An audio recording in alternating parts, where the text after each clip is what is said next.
ದೇವಾಲಯದ ಒಳಗೆ ಪ್ರವೇಶಿಸಿದ ಕೂಡಲೇ ಮಾಡುವ ಮೊದಲ ಕೆಲಸ ಗಂಟೆ ಬಾರಿಸುವುದು. ಬಳಿಕ ದೇವರಿಗೆ ನಮಸ್ಕಾರ ಮಾಡ್ತೀವಿ.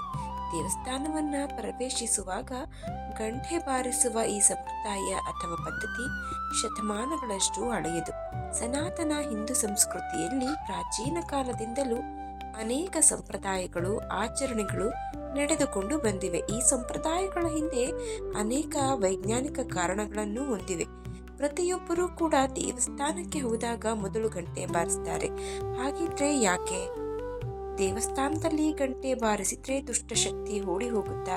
ಇದರ ಹಿಂದೆ ಧಾರ್ಮಿಕ ಅಷ್ಟೇ ಅಲ್ಲ, ವೈಜ್ಞಾನಿಕ ಕಾರಣವೂ ಇದೆ. ಹಾಗಾದ್ರೆ ಸ್ನೇಹಿತರೆ, ಇವತ್ತಿನ ವಿಡಿಯೋದಲ್ಲಿ ಈ ಎಲ್ಲ ವಿಷಯವನ್ನ ತಿಳ್ಕೊಳ್ಳೋಣ. ನಮಸ್ಕಾರ ಸ್ನೇಹಿತರೆ, ಎಲ್ಲರಿಗೂ ಮಾನು ಮನೋಜ್ ಕನ್ನಡ ಯೂಟ್ಯೂಬ್ ಚಾನಲ್ಗೆ ಸ್ವಾಗತ. ನಾವು ದೇವಾಲಯದ ಒಳಗೆ ಪ್ರವೇಶಿಸಿದ ಕೂಡಲೇ ಮಾಡುವ ಮೊದಲ ಕೆಲಸ ಗಂಟೆ ಬಾರಿಸುವುದು, ಬಳಿಕ ದೇವರಿಗೆ ನಮಸ್ಕಾರ ಮಾಡೋದು. ದೇವಸ್ಥಾನವನ್ನು ಪ್ರವೇಶಿಸುವಾಗ ಗಂಟೆ ಬಾರಿಸುವ ಈ ಸಂಪ್ರದಾಯ ಅಥವಾ ಪದ್ಧತಿ ಶತಮಾನಗಳಷ್ಟು ಹಳೆಯದು. ಇದನ್ನ ಇಂದಿಗೂ ಅನುಸರಿಸಲಾಗುತ್ತೆ. ಪ್ರತಿಯೊಂದು ದೇವಸ್ಥಾನದಲ್ಲೂ ಗಂಟೆಗಳು ಇರುತ್ತವೆ. ಗಂಟೆ ಇಲ್ಲದ ಹಿಂದೂ ದೇವಾಲಯ ಎಲ್ಲೂ ಕಾಣಸಿಗುವುದಿಲ್ಲ. ಸರ್ವೇ ಸಾಮಾನ್ಯವಾಗಿ ಗಂಟೆಯ ನಿನಾದವನ್ನ ಪವಿತ್ರವೆಂದು ಹಲವು ಧರ್ಮಗಳು ನಂಬ್ತವೆ. ಹಾಗಾದ್ರೆ ಎಲ್ಲ ಹಿಂದೂ ದೇವಾಲಯಗಳಲ್ಲಿ ಗಂಟೆಗಳನ್ನ ಹೇಗೆ ಕಟ್ಟಿರ್ತಾರೆ? ಇದನ್ನ ಹೇಗೆ ಬಾರಿಸ್ತಾರೆ? ದೇವಾಲಯಗಳಲ್ಲಿ ಇರುವ ಗಂಟೆಯ ಮಹತ್ವವೇನು? ಎಷ್ಟು ಸಲ ಗಂಟೆಯನ್ನ ಬಾರಿಸಬೇಕು? ಬ್ರಹ್ಮಾಂಡದ ಸೃಷ್ಟಿಯ ಸಮಯದಲ್ಲಿ ಪ್ರತಿಧ್ವನಿಸಿದ ಶಬ್ದದ ಸಂಕೇತ ಎಂದು ಗಂಟೆಯ ಶಬ್ದವನ್ನ ಪರಿಗಣಿಸಲಾಗುತ್ತದೆ ಎಂದು ನಮ್ಮ ಪುರಾಣಗಳಲ್ಲಿ ಉಲ್ಲೇಖ ಮಾಡಲಾಗಿದೆ. ಮತ್ತೊಂದೆಡೆ ಜ್ಯೋತಿಷ್ಯ ಶಾಸ್ತ್ರದ ಪ್ರಕಾರ ದೇವಾಲಯಕ್ಕೆ ಭೇಟಿ ನೀಡಿದ ಕ್ಷಣ ಗಂಟೆ ಬಾರಿಸುವುದು ನಾವು ದೇವರ ಮುಂದೆ ನಿಮ್ಮ ಉಪಸ್ಥಿತಿಯನ್ನ ತಿಳಿದು ದೇವರಿಗೆ ನಮಸ್ಕಾರವನ್ನ ಸಲ್ಲಿಸುವ ವಿಧಾನ. ಪೂಜೆ ಮತ್ತು ಆರತಿಯ ಸಮಯದಲ್ಲಿ ಗಂಟೆಯ ಶಬ್ದವು ದೇವರನ್ನ ಎಚ್ಚರಿಸುತ್ತದೆ. ಇದು ನಿಮ್ಮ ಪೂಜೆಯನ್ನ ಹೆಚ್ಚು ಪರಿಣಾಮಕಾರಿ ಮತ್ತು ಪ್ರತಿಫಲದಾಯಕವಾಗಿರಿಸುತ್ತದೆ ಎಂಬ ನಂಬಿಕೆ. ಇಷ್ಟೇ ಅಲ್ಲದೆ ಜ್ಯೋತಿಷ್ಯ ಶಾಸ್ತ್ರದ ಪ್ರಕಾರ ಗಂಟೆಯ ಶಬ್ದ ನಮ್ಮ ಮನಸ್ಸಿನಲ್ಲಿ ಆಧ್ಯಾತ್ಮಿಕ ಭಾವನೆಗಳನ್ನ ಉಂಟು ಮಾಡುತ್ತದೆ, ಜೊತೆಗೆ ಮಾನಸಿಕ ಶಾಂತಿಯನ್ನು ನೀಡುತ್ತೆ.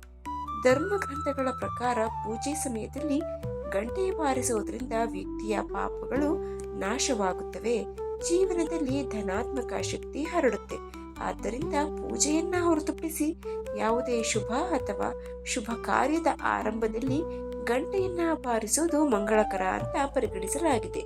ಜ್ಯೋತಿಷ್ಯ ಶಾಸ್ತ್ರದ ಪ್ರಕಾರ ಪೂಜೆಯ ಸಮಯದಲ್ಲಿ ಗಂಟೆ ಬಾರಿಸುವುದರಿಂದ ರಾಹು ಮತ್ತು ಕೇತುಗಳ ಕೋಪ ಶಮನವಾಗುತ್ತಂತೆ. ಅಷ್ಟೇ ಅಲ್ಲ, ಗಂಟೆ ಬಾರಿಸೋದ್ರಿಂದ ಲಕ್ಷ್ಮಿಯ ಆಶೀರ್ವಾದ ಸಿಗುತ್ತದೆ ಎಂದು ಹೇಳಲಾಗಿದೆ. ಇದಲ್ಲದೆ ಪೂಜೆಯ ಸಮಯದಲ್ಲಿ ಗಂಟೆ ಬಾರಿಸೋದ್ರಿಂದ ಅನೇಕ ರೀತಿಯ ಪಾಪಗಳು ನಾಶವಾಗ್ತವೆ.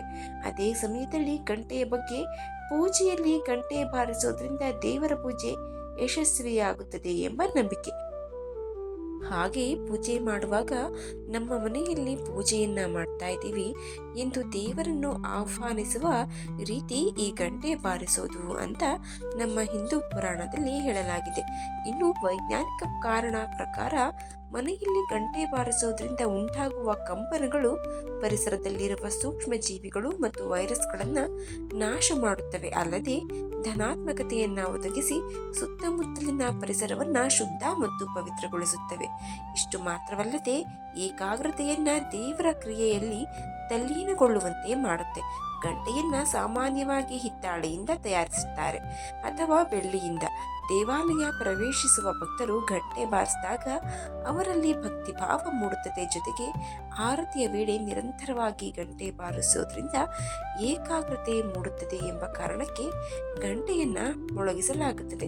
ಇದು ನಮ್ಮ ಹಿಂದೂ ಧರ್ಮದಲ್ಲಿ ದೇವಾಲಯಗಳಲ್ಲಿ ಹಾಗೂ ಮನೆಯಲ್ಲಿ ಪೂಜೆಯ ಸಮಯದಲ್ಲಿ ಗಂಟೆಯನ್ನ ಏತಕ್ಕಾಗಿ ಬಾರಿಸ್ತೀವಿ ಅನ್ನೋದ್ರ ಬಗ್ಗೆ ಚಿಕ್ಕದಾದ ಮಾಹಿತಿ. ಈ ಮಾಹಿತಿ ಏನಾದರೂ ಇಷ್ಟ ಆದರೆ ದಯವಿಟ್ಟು ಶೇರ್ ಮಾಡಿ, ಲೈಕ್ ಮಾಡಿ. ವಿಡಿಯೋ ಬಗ್ಗೆ ನಿಮ್ಮ ಅನಿಸಿಕೆ ಅಭಿಪ್ರಾಯವನ್ನು ಕಮೆಂಟ್ ಬಾಕ್ಸ್ನಲ್ಲಿ ತಿಳಿಸಿ. ಚಾನಲ್ನ ಇನ್ನೂ ಸಬ್ಸ್ಕ್ರೈಬ್ ಮಾಡ್ಕೊಂಡು ನೋಡ್ತಾ ಇದ್ರೆ ದಯವಿಟ್ಟು ಸಬ್ಸ್ಕ್ರೈಬ್ ಮಾಡಿಕೊಂಡು ನೋಡಿ. ಧನ್ಯವಾದಗಳು.